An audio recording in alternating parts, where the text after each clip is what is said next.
Natural hair colour కోసం చూస్తున్నారా? అయితే Anoos henna and black expert వాడండి. ఇవాళ రేపు తెలియక చాలా మంది చేస్తున్న ఉపవాసములు కావు. అది కృతక దరిద్రమును అనుభవించుట. అలా చెయ్యకూడదు. ఉపవాసం అలా చేస్తే కలిసి రాదు. ఏది ఉపవాసం అంటే తన స్నేహితులందరితో సంతోషించి, స్నేహితులందరూ వెళ్ళి కౌసల్యకి చెప్పారు రాముడికి పట్టాభిషేకం చేస్తున్నారని. ఆభరణములు ఇచ్చి కౌసల్య శ్రీ మహావిష్ణువుని ప్రార్థన చేస్తూ కూర్చుంది. సుమిత్ర, సీతమ్మ, లక్ష్మణుడు అక్కడ చేరారు. రాముడు వెళ్ళి కౌసల్యకి చెప్పాడు, అమ్మా నాకు పట్టాభిషేకం చేస్తున్నారని. కౌగిలించుకుని సంతోషించి ఆనంద భాష్మములు కార్చి శ్రీ మహావిష్ణువుని ప్రార్థన చేసి, ఏ నక్షత్రంలో పుట్టావో రా నాయన, ఇన్ని గుణములతో నీ తండ్రిని సంతోషపెట్టావు, యవరాజ్య పట్టాభిషిక్తుడు అవుతున్నావు. నేను కౌసల్యనైనందుకు, జ్యేష్ఠ భార్యనైనందుకు కృతార్థురాలనయ్యానంది కౌసల్య.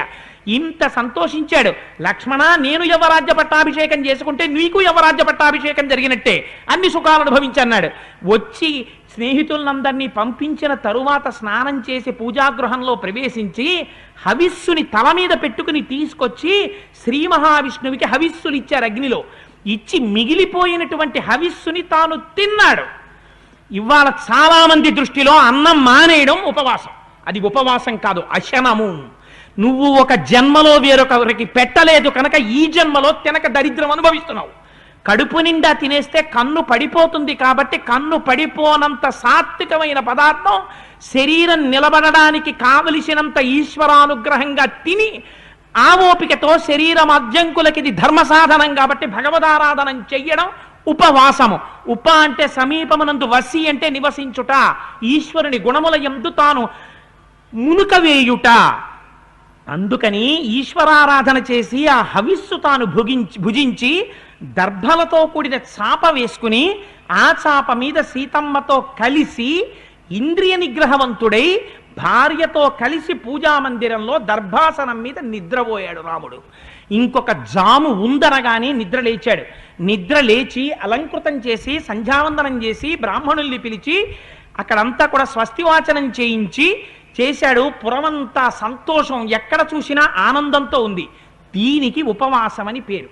ఇవాళ రేపు ఉపవాసం అంటే ఎంత భ్రష్టు పట్టిందంటే, ఒళ్ళు ఊగిపోతున్నా, ఒంటి నిండా షుగర్ ఉన్నా, అలా ఉండకరా చచ్చిపోతావని డాక్టర్ చెప్పినా భగవంతుడి పేరు చెప్పి తినకపోవడం పెద్ద సర్టిఫికెట్ అయిపోయింది.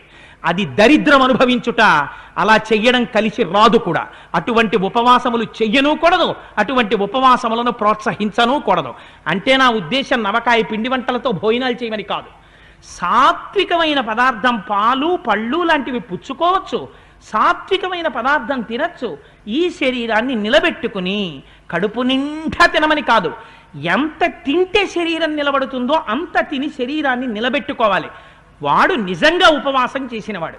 ఇవాళ ఉపవాసం అంటే వీడు కాడు ఉపవాసి, అన్నం మానేసిన వాడు ఉపవాసి. ఇలా తయారైంది ప్రపంచం. ఎంత చెప్పినా ఉపవాసం తలకెక్కదు. ఇలాంటి భ్రష్టమైనటువంటి ఆచారాలు దేశంలో వ్యాప్తమైపోతున్నాయి.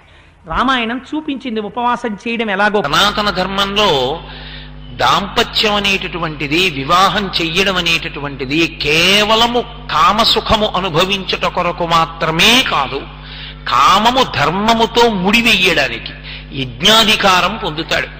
భార్యని పక్కన కూర్చోపెట్టుకుని దేవతలకి హవిస్సిస్తాడు. దానివల్ల దేవరుణం తీరుతుంది. ఆయన సంధ్యావందనం చేసుకుని పూజ చేసుకుని వెళ్ళి కూర్చుని ఏ రామాయణమో భాగవతమో చదువుకుంటూ ఉంటాడు. ఆయనకి వేళ పట్టున ఆకలి వేసేటప్పటికి ఆవిడ పలహారం పెడుతుంది. ఆవిడ పలహారం పెట్టింది కాబట్టి తాను రామాయణం చదువుకున్నాడు. ఆవిడ ఇంటి దగ్గర వ్యవహారాలు నిర్వహిస్తోంది కాబట్టి తాను పై ఊరెళ్ళి కూడా ప్రవచనాలు చెప్పుకోగలుగుతున్నాడు. ఆమె ఆయనకి ఊపిరిగా నిలబడుతుంది. నిలబడి తాను దేవతారుణాన్నించి విముక్తుడవడానికి, ఋషి రుణం నుంచి విముక్తుడవడానికి, పితృరుణం నుంచి విముక్తుడవడానికి కారణభూతురాలవుతుంది. ఆమెతో కామము ధర్మముతో ముడిపడిన కారణం చేత సంతానం కలుగుతుంది. సంతానము కలిగిన కారణం చేత పితృదేవతల యొక్క రుణం నుంచి విముక్తుడవుతాడు. మనిషిగా పుట్టిన వాడికి పుట్టుకతోటే ఈ 3 రుణాలు ఉంటాయి. ఈ 3 రుణాలు తీర్చుకోవడంలో అత్యంత ప్రధానమైన ఉపకరణము ఎవరు అంటే భార్య ఒక్కతే. అందుకే ఆమెకి పత్ని అని పేరు. పత్ని అంటే యజ్ఞాధికారము కలిగి ఉన్నది. యజ్ఞం చేస్తున్నప్పుడు పక్కన ఆవిడ కూర్చుంటుంది. పక్కన కూర్చునేటటువంటి అధికారమును పొంది ఉన్నది కనుక ఆమెకి పత్ని అని పేరు. అటువంటి ధర్మపత్ని సమేతస్య అని చెప్తాం, కానీ భార్యా సమేతస్య అన్న మాట వాడరు, ధర్మపత్ని సమేతస్య. అందుకే ఇల్లాలికి అంత గౌరవాన్ని ఇచ్చింది శాస్త్రం.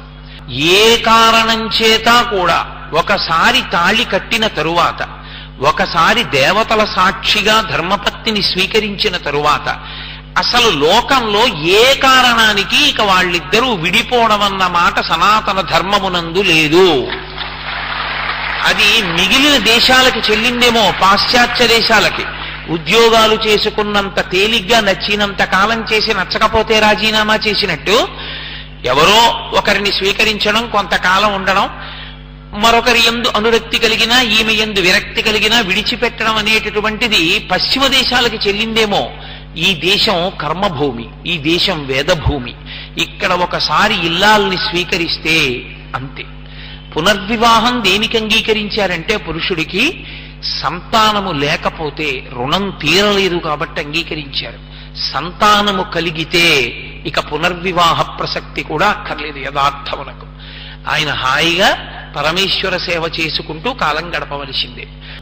ఈ దంపతుల యొక్క అవగాహన స్థితి గురించి శాస్త్రం ఏం మాట్లాడిందంటే, భర్త ఉద్ధారకుడు, భార్య శాంతి స్థానము. చాలా జాగ్రత్తగా నేను అన్న మాటల్ని గమనించే ప్రయత్నం చెయ్యండి. భర్త ఉద్ధారకుడు. ఉద్ధారకుడు ఎందువల్ల అయ్యాడో తెలుసా? భర్త ఏ పుణ్యకార్యం చెయ్యనివ్వండి, అందులో సగభాగం భార్య ఖాతాలోకి వెళ్ళిపోతుంది. ఆయన ఏమి నీళ్లు విడిచిపెట్టినా భార్యకి ఇస్తున్నానని అనక్కర్లేదు. పురుషుడు ఏ పుణ్యకార్యం చేయనివ్వండి, ఎక్కడుండి ఏ మంచి పని చేయనివ్వండి, సగభాగం ఆయన భార్యకి ఇచ్చేస్తారు. భార్య శాంతి స్థానం. అది అద్భుతమైన మాట శాస్త్రంలో. పురుషుడు ఎంత అలిసిపోనివ్వండి, బయట ఎంత ఉద్వేగానికి లోనైపోనివ్వండి, ఎవరో ఒక అనకూడని మాట అన్నివ్వండి, దానివల్ల మనస్సు కదిలిపోనివ్వండి, ఒక కన్న తల్లి ఎలా ఓదారుస్తుందో భార్య తన భర్తను అలా ఓదారుస్తుంది. ఎంత అలిసిపోయి రానివ్వండి, ఆమె సంతోషంగా ఎదురొచ్చి కాస్త కమలాపండు రసం తీసుకొచ్చి తాగండని, ఏం అలా ఉన్నారు అని అడిగింది అనుకోండి, ఎంత మాట అన్నాడో తెలుసా? ఇవాళ నేను ఎప్పుడైనా చేశానా అలాంటి పనులు? ఫలానా వారు నన్ను అంత మాట అన్నాడు, చాలా బాధ అనిపించింది అన్నాను అనుకోండి. ఓ ఉదాహరణకి మీ మీద పెట్టడం ఇష్టం లేక నా మీద పెట్టుకోవడం అంటే, నా భార్య అయ్యో ఎందుకంత వగస్తారు దానికి? మీరు ఎటువంటి వారో మీకు తెలియాలి, పరమేశ్వరుడికి తెలియాలి. మధ్యలో ఎవరో తెలియక ఏదో అంటారు. ఇన్ని ఉపన్యాసాలు చెప్పారు, ప్రతిదానికి అలా విచలితమైపోతే మీరు ధర్మమునందు ఎలా ఊంచుకుంటారు? కాబట్టి దానికి అంత జంకకండి. హాయిగా ఇవాళ ఇంకొక 100 మాటలు గాయత్రి చేసుకోండి. మిమ్మల్ని ఇవాళ నేను పిలవను, ఎవరైనా వస్తే నేను కూర్చోబెడతా, మీరు వెళ్ళి ఇంకొక 100 మాటలు గాయత్రి చేసుకోండి, చేసుకుని ప్రశాంతపడి రండి అందనుకోండి. భార్యాస్థానము చేత పురుషుడు శాంతి పొందుతాడు. ఎంత బడలిపోయినా భార్య దగ్గర మాత్రమే శాంతి పొందుతాడు. సమస్త సుఖములు ధర్మమన్న త్రాటి చేత ముడిపడి భార్య దగ్గరే శాంతి. భార్య వలననే పుణ్యార్జన, యజ్ఞయాగాది క్రతువుల యందు. అందుకే సనాతన ధర్మమునందు దాంపత్యము అంటే అంత తేలికైన విషయం కాదు.